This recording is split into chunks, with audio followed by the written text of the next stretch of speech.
On the Fox News show, Outnumbered, they spoke a little bit about Elizabeth Warren. Listen closely to what they say, because this is a very transparent moment. Really came out smelling like a rose. I mean, she was the one that said this is a big gift to Wall Street. And I can tell you from talking to people in the financial industry, in banking, on Wall Street, they think she is actually the devil. I mean, without question. Elizabeth Warren is the devil. So they're going to put any money that they have behind Hillary Clinton, which should be a help. But it'll be interesting to see, because she's capitalizing on this moment in time, Elizabeth Warren. But it's populist, Bernie. It's populist. I mean, I have to give Elizabeth Warren some credit. She's running against giving the big banks some break for their derivatives. I mean, we can all get behind that. I know, but boil that down to a soundbite, Melissa. It's a political winner. We all hate the banks because of what happened 4 or 5 years ago. No, we don't. Speak for yourself. Okay, I'll speak for myself. I like what she did in the Senate last week myself, personally. So, yes, I will embrace that. But I'll tell you what, when they shine the light on this lady, you don't rise to the top at Harvard by being some moderate wallflower. She's a radical leftist. I love that guy. He goes on to say, yeah, she was in academia. She was a professor. She's so stupid because she's smart and teaches stuff. What? They're a self-parody. But he even admitted, well, look, I like the thing that she did with the Wall Street banks because they were taking bailout money. That's our money. That's taxpayers' money. We don't really like that. Even the other crazy one who's on the 5 was like, yeah, kind of like that thing that she did.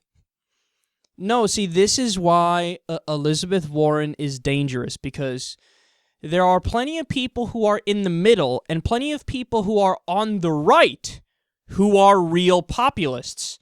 You know, the people on the right don't want their elections bought by George Soros and big money liberal donors any more than we want it bought by the Koch brothers and Sheldon Adelson. So when you have somebody standing up and saying, no, I'll end it all. I'll also stop the unions from donating to politicians along with the big money people on Wall Street.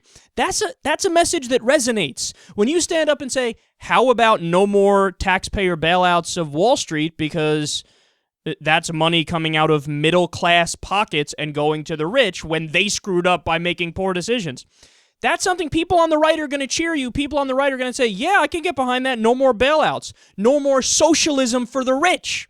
That's one way to frame it, which is totally in line with conservative values in many respects. So this is why Elizabeth Warren is dangerous, and this is why the establishment is shitting their pants. And you heard one of the hosts say it there at the beginning. She said, Wall Street thinks that Elizabeth Warren is, quote, actually the devil.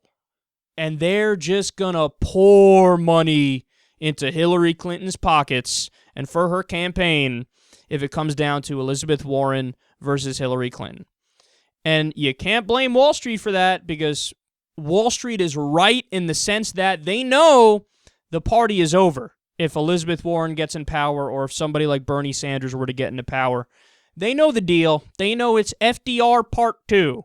They know your taxes are being raised and your punk asses are going to get regulated again. There's going to be the return of Glass-Steagall, the return of efficient regulation to make it so that we protect middle-class taxpayers and the American people from having to bail you out again when you inevitably screw up, as you're going to do, whether it's with derivatives or with student loans or in any of these, a variety of different areas where you've already set the table for disaster and it's going to happen at some point anyway. So that clip is very telling for those two aspects. For the aspects of some conservatives are going to say, you know, I kind of like what she's saying. It makes a lot of sense. And also for the fact that Wall Street is like, give all the money to Hillary because we know that she'll do our bidding. Remember, it was Hillary Clinton who not that long ago gave a speech at Goldman Sachs, 2 speeches I believe it was, and got paid $400,000. Let me ask you a question. You really think they're giving her that money because they love her position on abortion? You really think they're giving her that money because they want to hear her out on gay marriage? No, they're giving her that money because it is a preemptive bribe. Hey, if you run, don't forget us. Wink and a nod. Here, say a few words, but take the money and you remember who gave you this money when/if you get more power if you end up in the White House. So Hillary's totally sold out. Elizabeth Warren has not, which is why you see some genuine conservatives kind of like her, and Wall Street hates her.